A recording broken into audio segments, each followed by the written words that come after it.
The United States is at a moment where it could really transform its assessment systems. Most of our testing is multiple choice tests. Pick one answer out of 5, which is something you will never do in applying knowledge in the real world.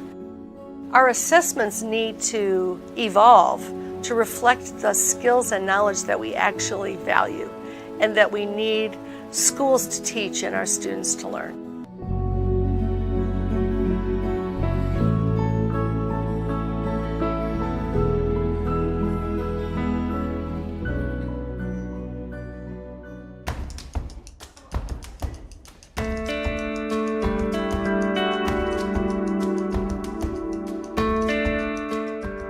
Human beings are naturally learners. We are learning every moment of every day.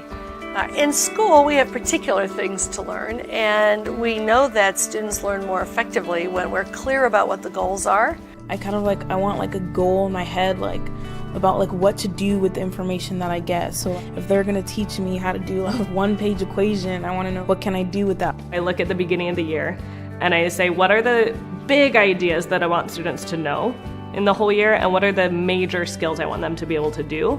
And then I backwards map those skills and ideas into little chunks. I try to have a really clear learning outcome every day that's measurable, so at the end of class students can say, this is how close I got to meeting the outcome for the day. We use the language emerging, developing, proficient, or advanced. And if they know where they are on that rubric, then I don't have to own that for every student, and I think that's really powerful. Assessment should occur early and often and throughout the process. I do a lot of formative assessments. So formative assessments meaning it's not summative, it's not a test at the end of the week or the end of a unit. You're doing a lot of small check-ins with the students to see where they're at and to see that they're growing along. How do you know that? Because I read it in the Saturn book. In the Saturn book, so you're making a connection from text to text. Very good. They are being steered very gently and very strategically, and the formative assessment gathering process is essential to that. You really have to know what kids know and don't know. In a lot of cases, we give students written feedback on the paper that they've written, but then we move on to the next thing and we don't give them the opportunity to actually rewrite that paper. And the research evidence is extremely clear that one of the strongest positive influences on achievement occurs when students get formative feedback that they immediately can apply. I think that's one of the things that the kids don't really like, is doing the reflecting, but I think it's actually one of the things that helps us a lot. I think doing it kind of helps you see the bigger picture, because I don't think that if I didn't do reflecting, I wouldn't really think about what I'm struggling with, or I would just kind of want to move on. Summative assessment just simply means an assessment from which we can draw a judgment about whether somebody has, at that moment, learned. A false distinction has cropped up in the United States, which seems to suggest that it's okay for external summative assessments to just be multiple choice tests.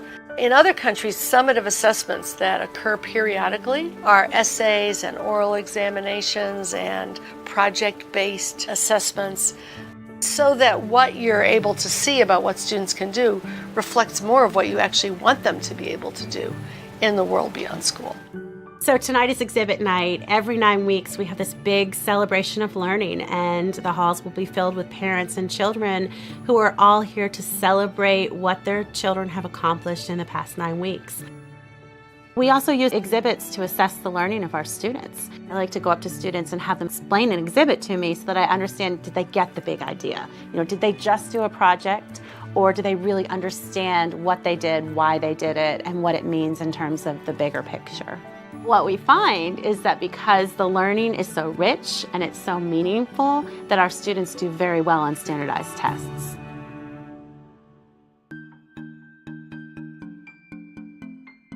Many schools that I've worked with have graduation portfolios where students have to complete projects.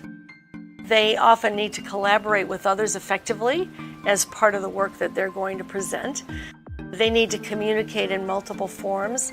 They need to be critical and creative problem solvers because they're going to run into barriers and obstacles and they have to solve them in order to complete this major project. So the blend of the cognitive and the non-cognitive skills that result often in them defending their work to a panel of outside evaluators really prepares them for the range of abilities they're going to need to have when they leave the boundaries of school. And I think it's possible to value these non-cognitive skills throughout school in the same way we value the academic skills. We try to bring in people from the community to watch or judge their presentations, and then just do things that's like in your life, in a job, you might have to make a presentation to your boss about why your proposal should work. So 91% of the people I surveyed said that $15 for one unit is a perfect price for them. Really nicely done, good presentation, and I really like your product. So trying to model assessment after real life experiences, I think, is really important. No one in their job, I don't think, has to bubble in a standardized test. Having 130 students means it's really easy to have no idea if your students are learning anything, because there's so many of them. And that's when in the last couple of years I've realized the more that I can get them to take ownership of their learning, then I don't have to own that for every student. Something that I'm good at is researching in books and interviews and articles, and to make sure that the information is accurate. Ideally, assessment is primarily for the student, and the students should own big parts of the assessment process. That can happen in a variety of ways. One is that they are continually engaged in self-assessment and peer assessment using rubrics. So writing strengths.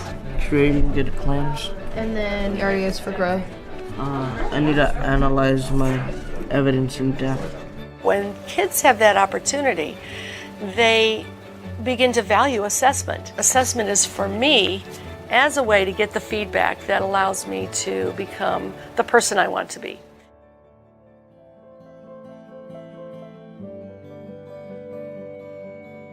If we do this well, the kind of learner we should produce is someone who is self-initiating and self-motivated, understands the standards internally, and is continually driving towards excellence, is continually developing their own learning skills, and is able ultimately to learn on their own, independently and collaboratively with others, in a world that is going to be very unpredictable, and in which those learning skills are going to be the most important determinant of success.